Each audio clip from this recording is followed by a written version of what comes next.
party llama.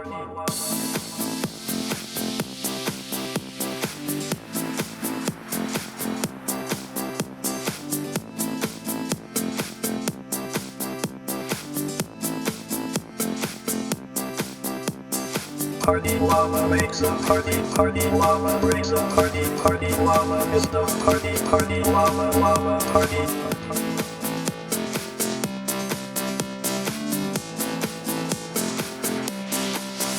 Do the party llama.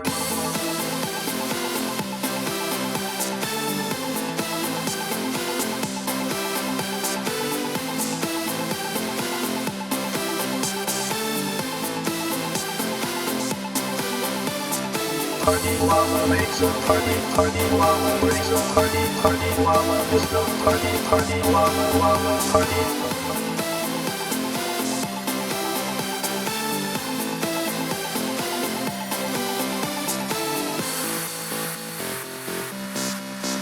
Strobe lights, cool hats, disco ball, ice skates if applicable, sunglasses inside, pizza delivered to your door, Capri Sun, bags of chips, variety of assorted dips. Do the party llama. Do the party llama. Do the party llama. Stop, llama time.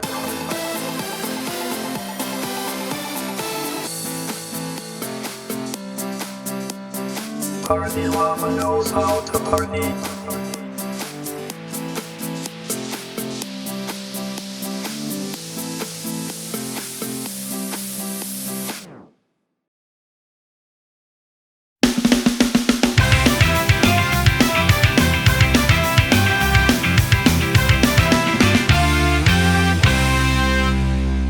What is up, Discovery Student Ministries? Happy Wednesday. It is great to be with you guys. Now, we're going to do things a little bit different today. We're starting this new series called GOAT, which means greatest of all time. Oh. Yeah. Not like, meh, that type of GOAT, but the greatest of all time. And so, for our game today, we're not going to have where like you and I are competing to answer like trivia questions or something like that. We're going to do it a little bit differently. But I think before we get into our game, we need like a really fun intro or something to this, right? Yeah, because it's game time. Sweet.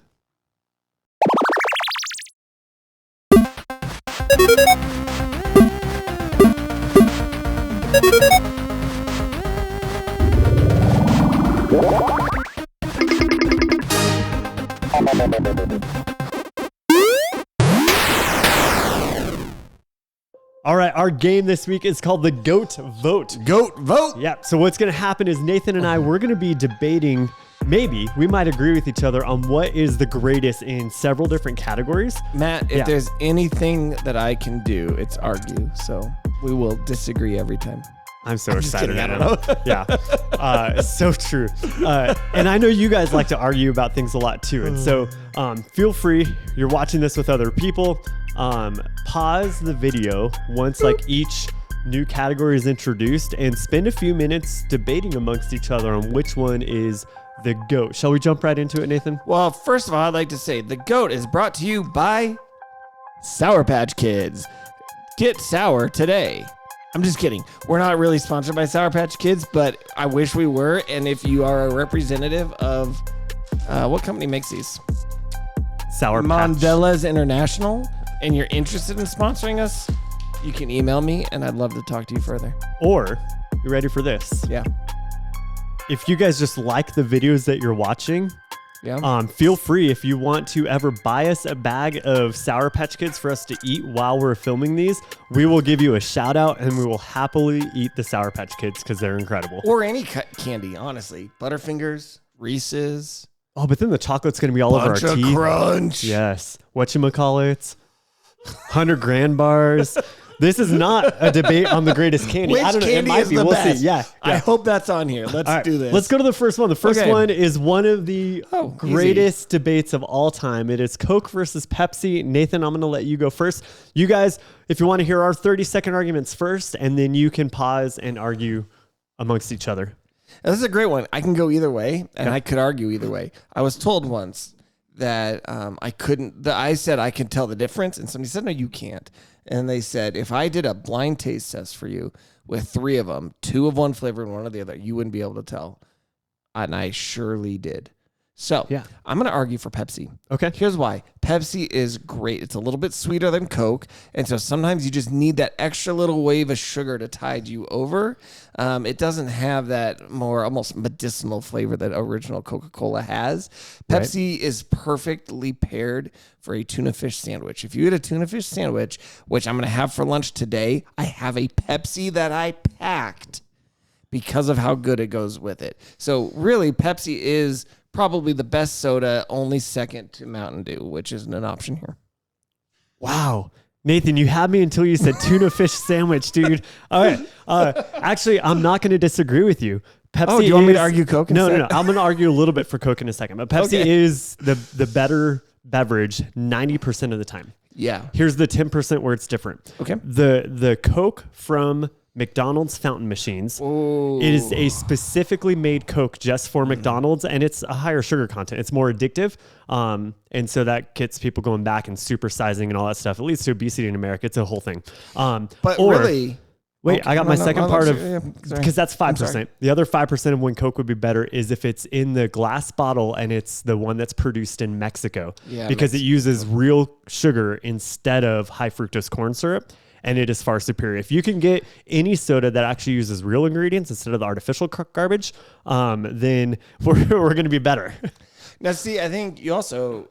I know you agreed with me, but you also proved my point because one of the things I had mentioned was that Pepsi was sweeter. And you said when Coke adds sugar, like they do at McDonald's, it gets better. Yeah. So, yeah. Coke is... I don't drink a lot of soda. There are times in which a good Coke will be fine. Yeah. Specifically, I would say, though, vanilla Coke. Interesting. Vanilla Coke. But Cherry- not vanilla Pepsi. I prefer the I would cherry do- Coke. I would do cherry Pepsi and vanilla Coke. Okay. Wild cherry Pepsi, by the way. Yes, All right, wild let's move cherry. on. That took way too long. You guys can pause, argue. Here's your next one. Nathan, I think we're going to agree on this one. Is it Marvel or DC? You get to What go is the GOAT? first. Okay. If we're talking about cinematic universes, Marvel is 1,000 times better than DC. Yeah. There's it's not even a debate really. No one in their right mind is going to say DC in the cinematic universe is better than Marvel. But The Flash had Michael Keaton. Yeah, okay. Who cares? However, in the comic books, Oh, yeah. it's a much more difficult argument Sure. because DC, you have Superman, and the Superman comics are incredible and classic. But Marvel, you have Spider-Man, and the Spider-Man comics also incredible, or some might say amazing and classic. And so, Which are you going? Which are you arguing? so movies, it's Marvel. But it just doesn't say, we don't have that clarification. Okay. So you have to just pick one of those. Which are you saying? If I could only read, watch, be entertained by one of these two for the rest of my life, Right. Marvel. Marvel's better. Although DC, like you said, you've got Batman. Batman's so Superman. good. And Batman, especially post 80s Batman, Frank Miller and on, Batman is awesome. However, whenever people say DC Comics, I get annoyed because it stands for Detective Comics. And so Right. that's redundant. DC Comics. Don't ever say DC Comics. And that's your... All right, which one's your favorite? Next, we're going presidential. Oh! Abraham Lincoln or George Washington. Nathan, you get to start this one. Sweet. I'm going to go Lincoln.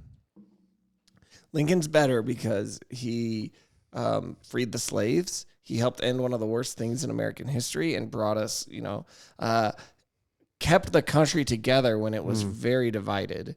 And that's impressive because right now we're a very divided country. And I feel like were there to be a similar situation where it's some states want to secede, I feel like we would just let them. Because I don't know if we are as interested in trying to preserve our unity. And so the fact that he was able, at a very difficult time, to keep the country together, he's the GOAT. Man, you went a lot deeper than I'm about to go. I agree with you. He is the GOAT.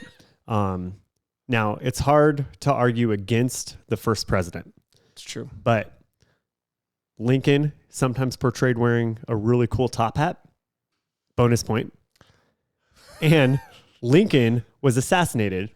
Bonus point? Bonus point. Wait, why is that a bonus For point? being the greatest, because he was so compelling that they had to that kill him. obviously Wait, there are are you people. so you're arguing on the same side as me? Yeah, on this one? I think Abraham But wins. Here's the question: what number president was he?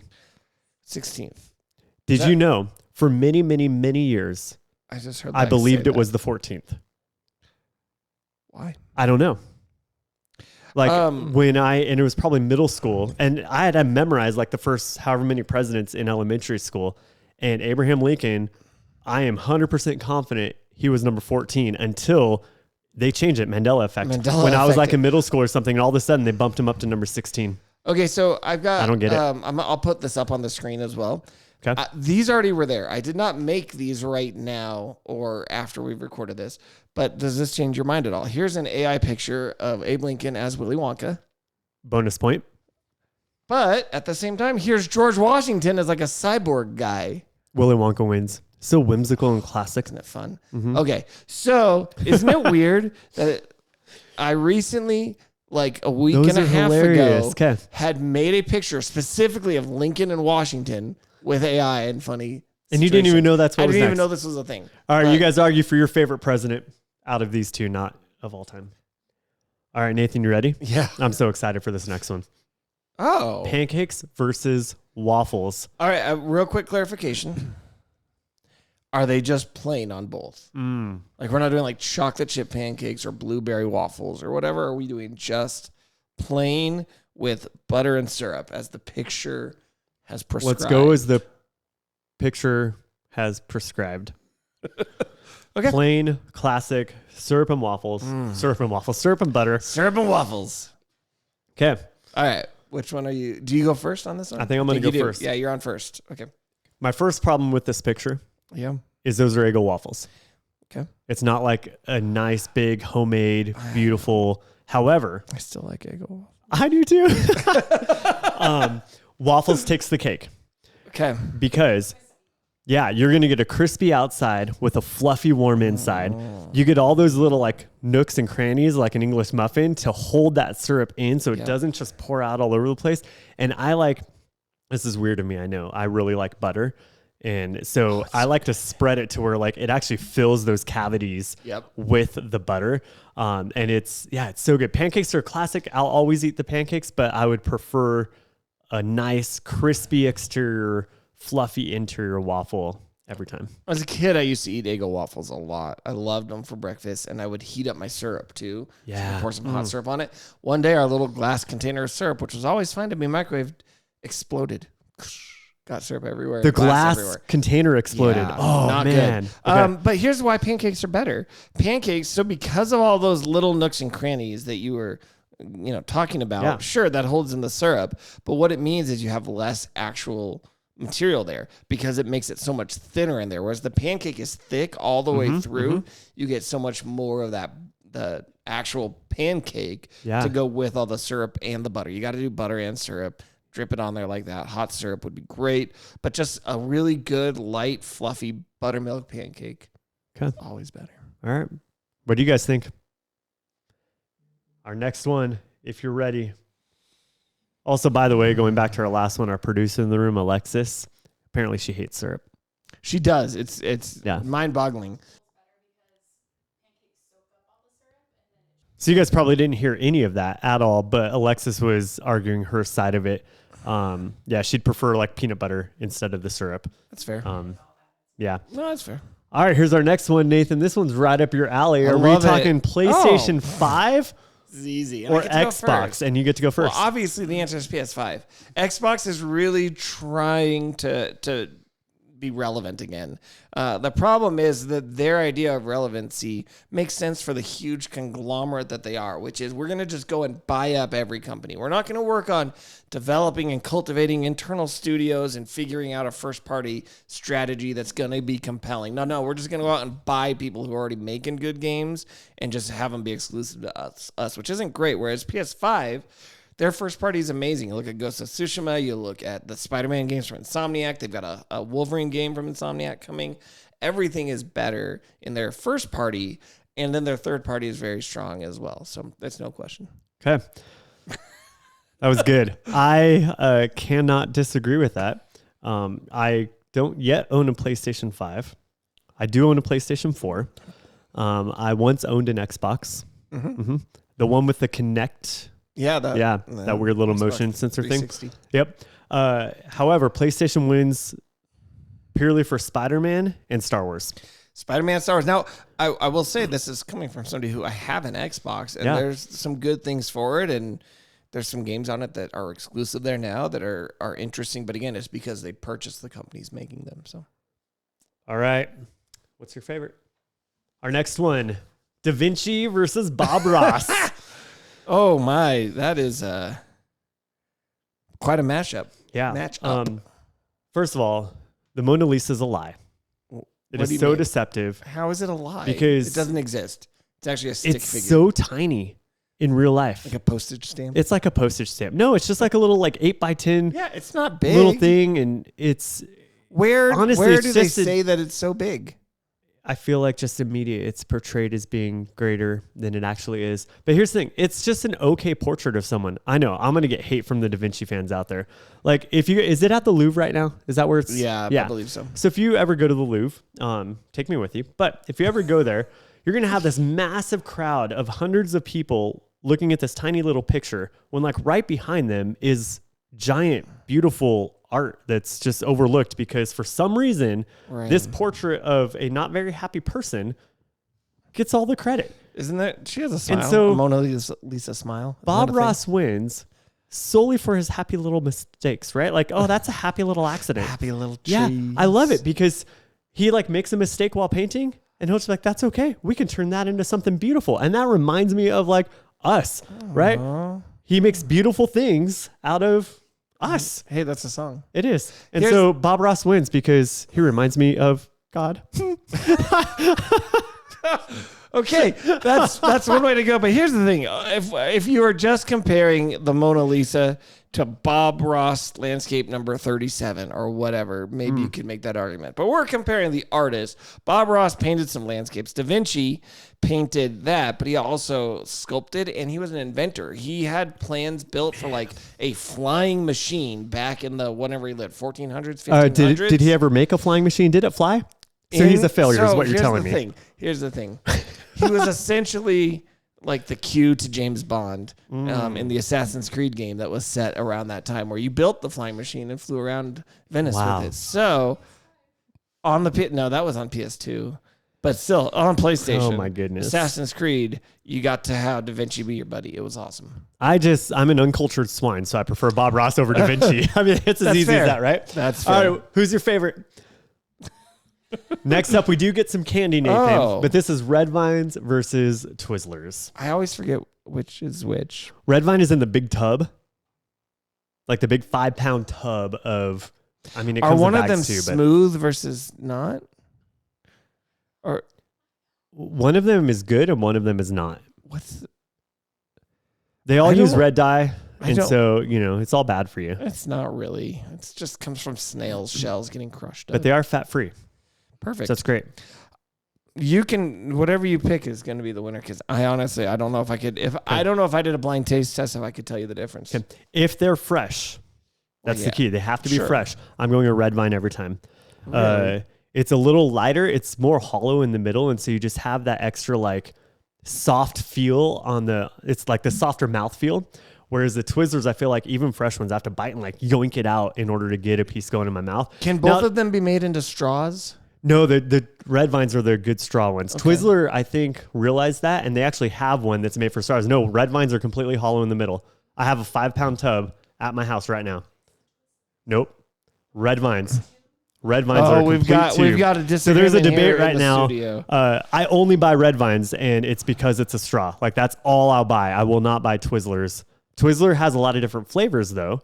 Red Vine is just one classic thing. Twizzlers then created straw ones, but it's a specific separate style of theirs, I believe, but it's not their classic. Now for me, Red Vines wins. Here's the thing: if we Sour were going Patch to Kids put, are better. and I don't even think these are a thing anymore. But if we were going to put kazoozles as an option, I don't know what that is. it would win. They are these nasty, radioactive, practically. Basically, you take a Twizzler or a Red Vine, because, again, they're interchangeable, and you fill they're the different inside. flavors. So I guess it has to be a Red Vine, because it's like the rope. Oh, they call them Nerds Ropes now. Oh, yeah, the ropes. It's like a licorice piece with like a candy cream filling. Yeah. And, it's insane. And the nerd ones then have nerds on the outside. Oh, maybe. That's why it's called a nerd's rope. Oh. Otherwise, it's just like a rope. Well, whatever. Kazoozles, Licorice nerd rope? ropes, they're like stuffed, and those are awesome. They're nasty, but they're awesome. Let's move on. This is 3 things. So ketchup versus ranch versus salsa. Salsa. This is going to be This is- dependent upon a lot of things. I mean, there's a lot, except for the fact that ketchup's gross and it doesn't need to be on anything. wow. Okay. There's a hot take for you guys. There's my I feel hot like you take. have to remove salsa from this because salsa is very specific. I'm not dipping French fries in salsa. I'm not putting. Well, I might put salsa on my hamburger. Here's the thing. Yeah. You can only. Ranch exists as a way to enhance the flavor of whatever you're eating, whereas salsa, whatever you're eating exists just to transport the salsa to your mouth. Ooh. Right? My goal with salsa is you- not to eat the chip; it's to eat the salsa. The chip is just the Do you convenient not way put to like salsa in your tacos? Yeah, but again, it's the taco helps transport it. Generally speaking, if you're eating just like chips and salsa, at least.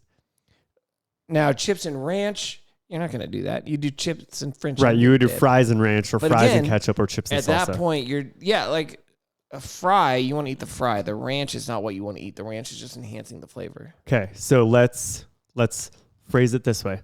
Okay. You can only have one of those 3 things for the rest of your life. The other 2 are completely removed forever. Which one are you choosing? Well, Game changer. I'm a basic white boy, so I got to go ranch. Do you like pumpkin spice lattes? I do. No, I'm not a basic white girl. Oh, my bad. My What's bad. the man equivalent of a pumpkin spice latte? I don't know. Ranch but- dressing, apparently. But ranch dressing. Yeah. Well, yeah, Mike Birbiglia, comedian, has a whole bit about white people and ranch dressing. Yeah. Unfortunately, I think I have to go ranch too. As much as I love salsa, It's just so much more versatile. Ranch is versatile. All right. Eh, Let's do just one more here. okay. Are you ready? Yeah. Whoa. Joker.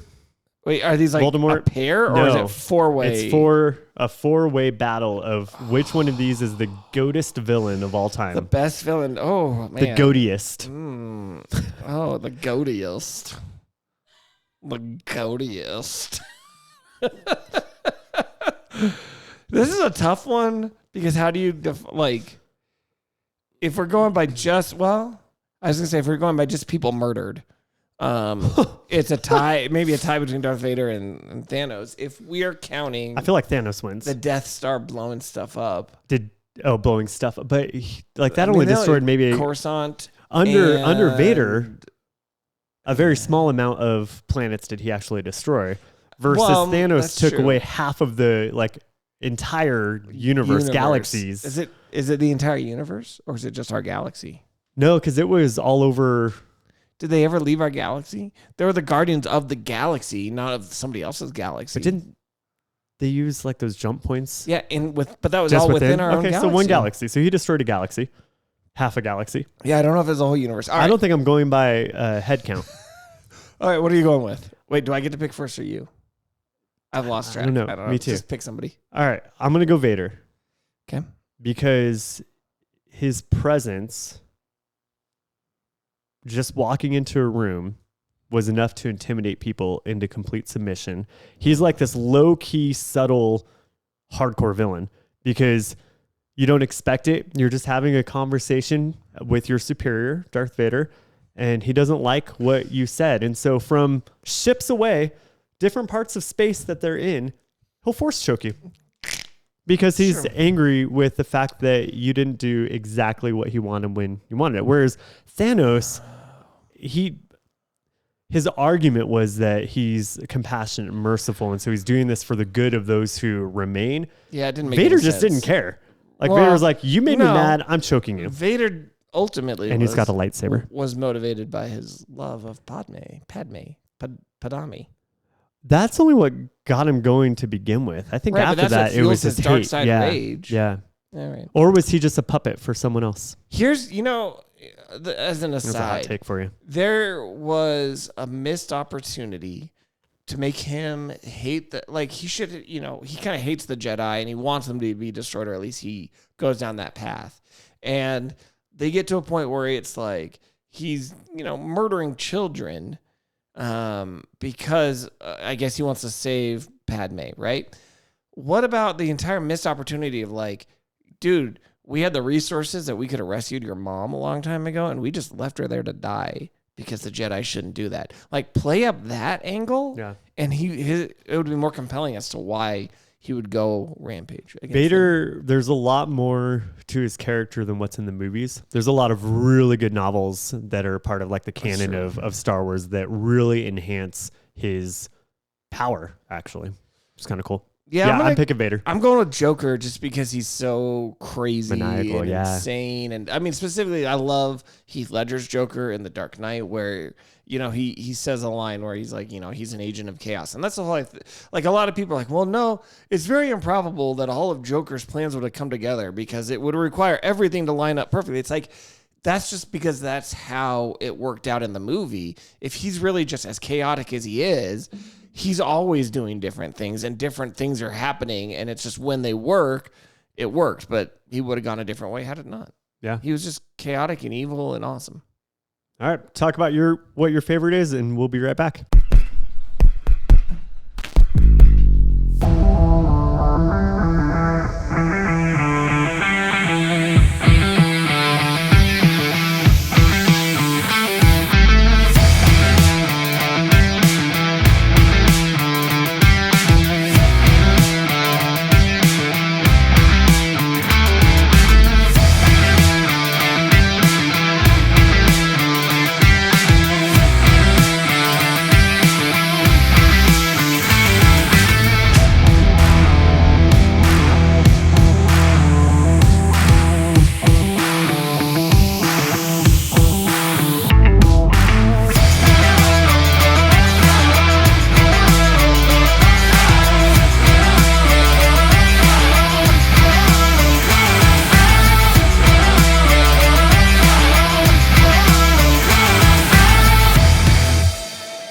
All right. I love a good debate. I think a lot of people do as well. In fact, anytime, at least with our high school group, anytime we start saying this is the best, immediately it erupts in a debate, whether it's what the best movie is or best movie series or best trilogy of Star Wars, things like the greatest superhero, the greatest president, the greatest ballerina. I'm sure we've talked about that before. The greatest ballerina? There's got to be a discussion about that, right? The greatest battle arena? Oh. And I was like, that's kind of That's cool. probably better than greatest ballerina. I'm just trying to be inclusive of people who like all sorts. Ballerina?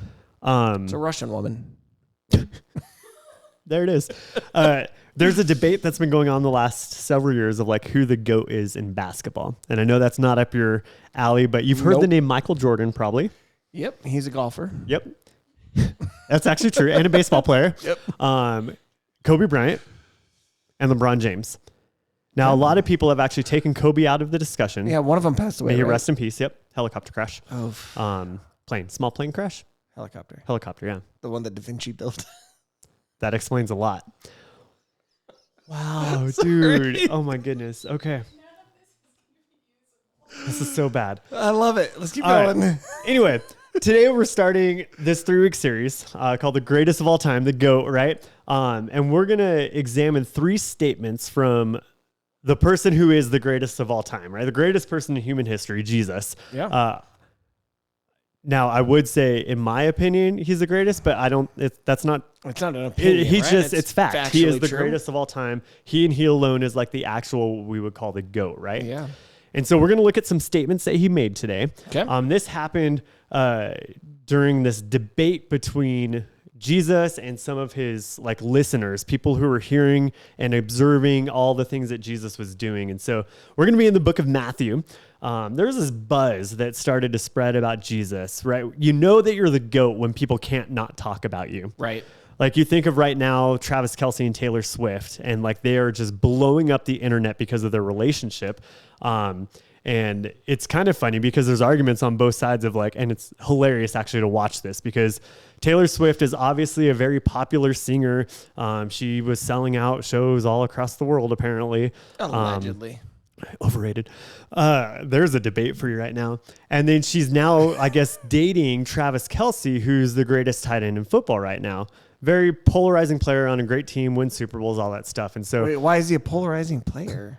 Because he's so good. Like, tight ends aren't supposed to be as talented as he is. Well, I don't even know what that person does on a football team. He receives, he blocks. They run in circles. He helps tie other people's shoes, I guess. How are you? What are makes you you talking good about? at that? What makes you good? You're big, you're strong, you're fast, and you can catch a ball. All right. I don't know.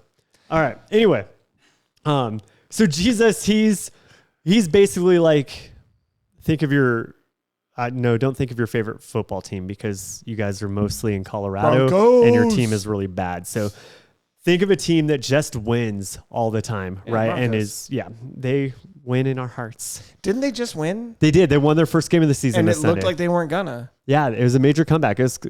I don't want to say impressive because it was against the worst team in football. That team hasn't won in over a year. They haven't won since last October. I didn't even know we were weren't the worst team. I thought Broncos were just the you're worst. just Broncos are the second worst. All right, let's get back to Jesus, Nathan. That's better. Jesus is on this winning streak, right? He's doing the healings, miracles. He's gaining followers. His teachings are blowing people's minds. And everywhere he goes, there's people murmuring like, oh, this guy might be the Messiah. Meaning like he's the one that God had promised to restore Israel to save the world, right? So Jesus is coming. And this is like goat talk that we're talking about here. And so haters rise up. Haters gonna hate. Haters gonna hate. There's another T Swift for you. And so they started talking about Jesus. And in Matthew chapter 22, Jesus haters, the religious leaders of the time, Pharisees, Sadducees, Jesus' ministry was threatening to them, right? Like they were tired of being like, of having their authority usurped by Jesus, essentially. Yeah. And so they're trying to trick Jesus to beat him in this debate. And let's read in Matthew chapter 28 or 22, verse 18. Yeah. But Jesus knew their evil motives. You hypocrites, he said. Why are you trying to trap me? I love that. So Jesus knew this trap was coming. Like there's another goat moment for you right there is you have people conspiring behind your back and you see it from a mile away. And so he catches them off guard and, his answers, if we go a few verses down in 22, verse 22 is awesome. Can you read that? Yeah, it says, his reply amazed them and they went away. So we'll go back and look at that again. But like the Pharisees were shocked at Jesus and what he had to say. Like, we're trying to trap you. Jesus then is like, hey, what's going on, guys? Yeah. Do you think this is going to actually work? Huh. And like, I picture this as they didn't just walk away, but like they walked away sad. Like their plans were defeated, right? So they just walk away like their head down, like their tail between their legs type of thing. Just like super sad. The Snoopy. Like this. No. It's like, I'll put a little clip. Yeah. Okay. I see that. All right. Again, we're not going to get into too many of the details right now, but the Sadducees, it was their turn now. So the Pharisees, they had their opportunity. They failed. They walk away sad. The Sadducees come up and Jesus then responds to them. And then the crowds respond to like what Jesus said. So read the crowd's response here. When the crowds heard him, they were astounded at his teaching. Yeah. So have you ever had a moment where like, I don't know, maybe you're at your high school football game or basketball game or something, like something incredible happens and you kind of get this reaction, right? Where like the jaws drop, you have hands over your heads or over your mouths and like shouts and screams. I picture this with the crowds when the Sadducees and the Pharisees are coming up and they're just getting owned by Jesus, right? And like this established even further that Jesus was the GOAT. Like this Pharisees and Sadducees, the crowds knew who they were. Yeah. And typically respected their authority and then realized that, wait, they've been like leading me astray all this time. Jesus is saying that this is actually what God wants from us. And when Jesus responds just over and over again, the crowds are continually amazed. Now, the Pharisees, not the smartest people ever, because you would think that when Jesus owns you so much the first time, you should probably give up. Like, okay, I'm not going to win this. Maybe Jesus is actually right. Yeah. But maybe pride stepped in. That could be a big deal. And so they decided to take another shot at Jesus, verses 34 to 36. And this is where we're going to dive in a little bit together. But when the Pharisees heard that he had silenced the Sadducees with his reply, they met together to question him again.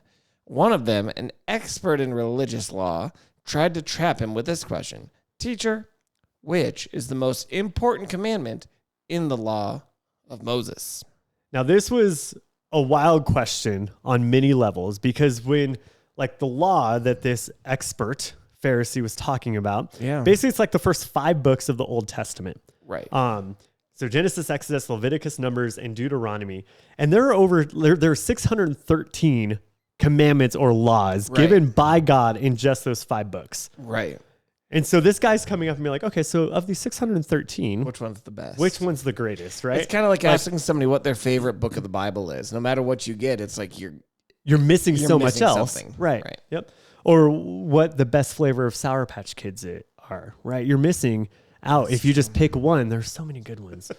There are so many good ones. There's so many good ones. So this is, again, a trap, right? It's another setup. If Jesus answers this, he runs the risk of upsetting people by saying that some of God's commandments are more important than others.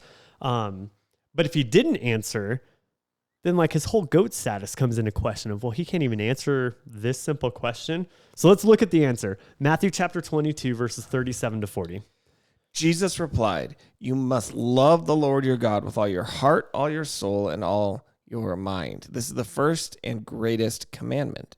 A second is equally important. Love your neighbor as yourself. The entire law and all the demands of the prophets are based on these 2 commandments." I love this mic drop moment, It's right? awesome. Like this is one of those like debate done, right? Yeah. Jesus ignored the call for one commandment by somehow finding a way to summarize basically the entirety of the Old Testament from Genesis to Malachi into these 2 simple commands: love God and love others. And you guys hear us talk about these 2 things all the time: love God, love people, right?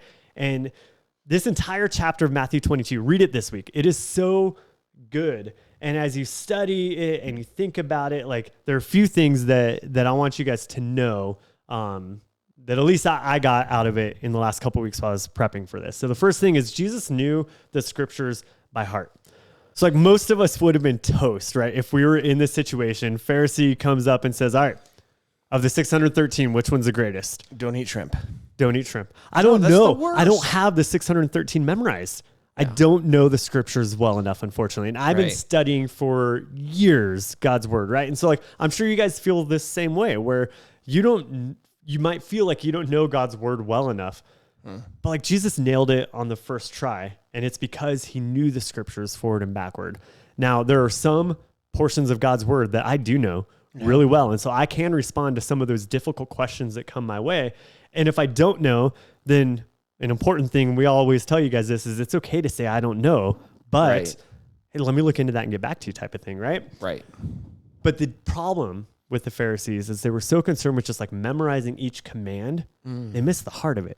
Right. Right. And so Jesus is showing them the heart behind God's word. Yeah. And I think we miss that too often. We read God's word. We go through like this checklist of I'm reading the Bible just to say I read the Bible this week, and I'm missing God's heart in the midst of it and what he wants me to learn from it. Sure. And man, Jesus proved exactly with the way he worded his answer, the heart behind the entirety of God's word, right? Right. Love God, love people. And actually that goes with what like they have in common. He joined those 2 things with the word love. Yeah. So, I mean, you might look at it as like, oh, well, you know, he didn't give just one, he gave 2 answers. Right. Well, he gave one word, love. Like that's the answer. The answer to all the commands is actually love, and it has to do with God and people. Right. Sometimes I think we separate those two too often. Interesting, yeah. Right. And so we say, yeah, I love God.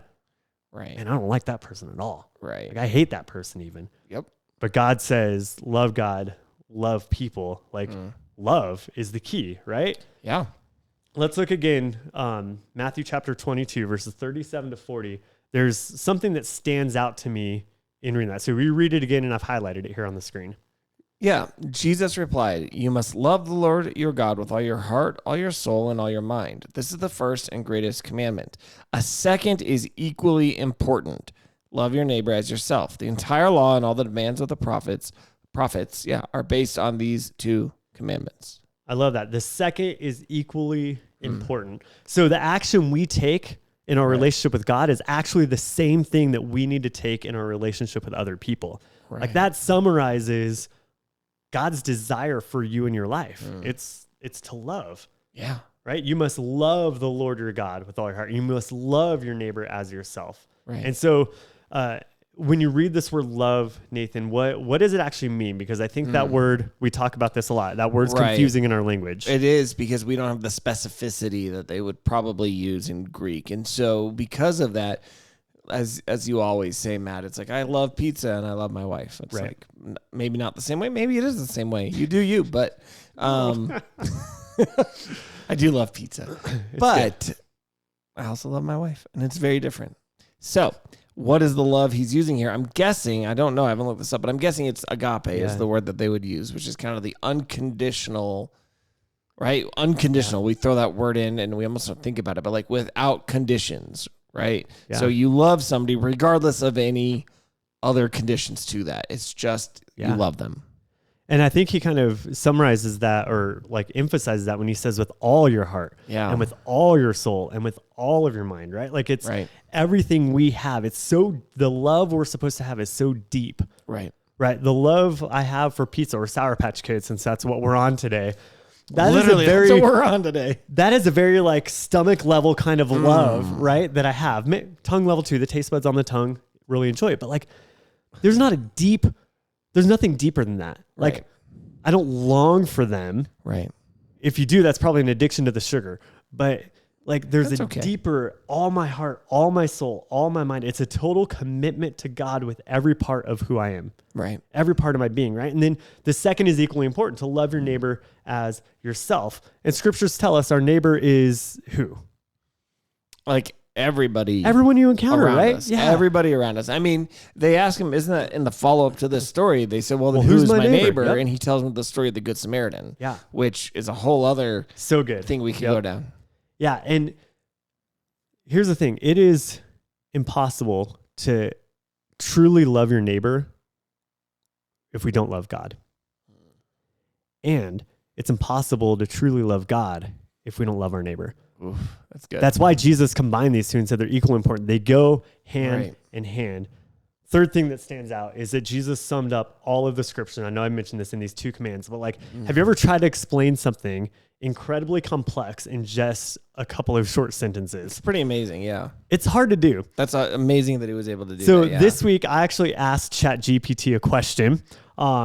I said this. I said, in 2 sentences or less, sum up the entire plot line of the Marvel Cinematic Universe. Brilliant. I love it. So yeah, I went to the ChatGPT website and here's what it said. Okay.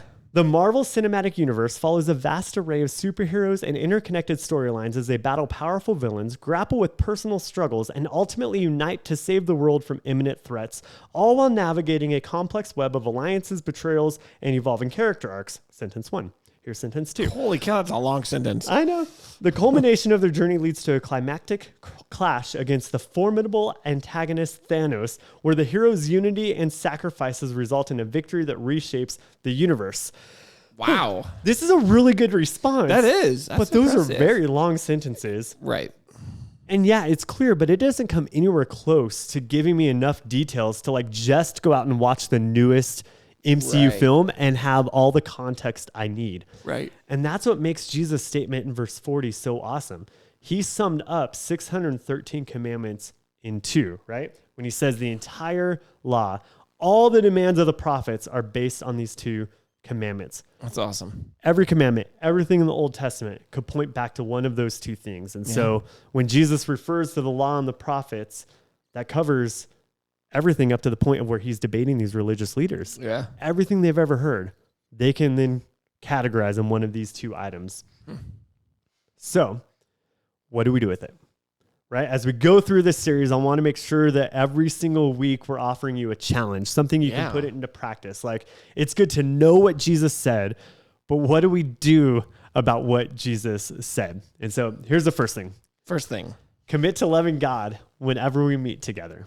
And so my prayer, like my hope for you guys, is that you would come to see your groups, see this community that you have as a safe and accessible space for us to express our love for God openly, right? Like just completely transparently. Yeah. Loving God when we meet together isn't just about being present, but it's about like choosing to express your love and gratitude to God when we meet together, when we worship together, right? Like your worship requires a willingness on your part to open up to God, to each other. That's tough to do also. It's so hard to do. And that's why like our action step. That's why our last series, we spent the whole thing talking about what community looks like, right? Second thing, commit to loving others when we meet together. Right. That should be pretty obvious, but I know sometimes we just show up on a week-to-week basis and we don't really actually care for each other. And so we need to make an effort to grow our friendships with the people here in your groups. They're here for a reason. God's placed you in these groups for a reason. They need your encouragement, your support, your prayers, just like you need theirs. And so let's commit to doing that. And then finally, of course, most importantly, commit to loving God and loving others when you leave your groups, right? I think a lot of time we do a really good job of meeting in our groups and saying all the right things and making sure everything looks and feels good. And then we go home or go back to school or work or our communities, whatever it is. And this love needs to leave this place with you and not just stay in this place. It goes to your home, your school, your job, your sports, whatever's going on. And so you ask God to help you find those ways to love people. That's awesome. I think the possibilities are endless. You guys will talk about them in your small groups, but I'm looking forward to hearing some stories about how you guys are loving God and loving others and putting that into practice. So at this point, we're going to break, head out to your small groups. So take a few minutes and we'll see you next week. Bye.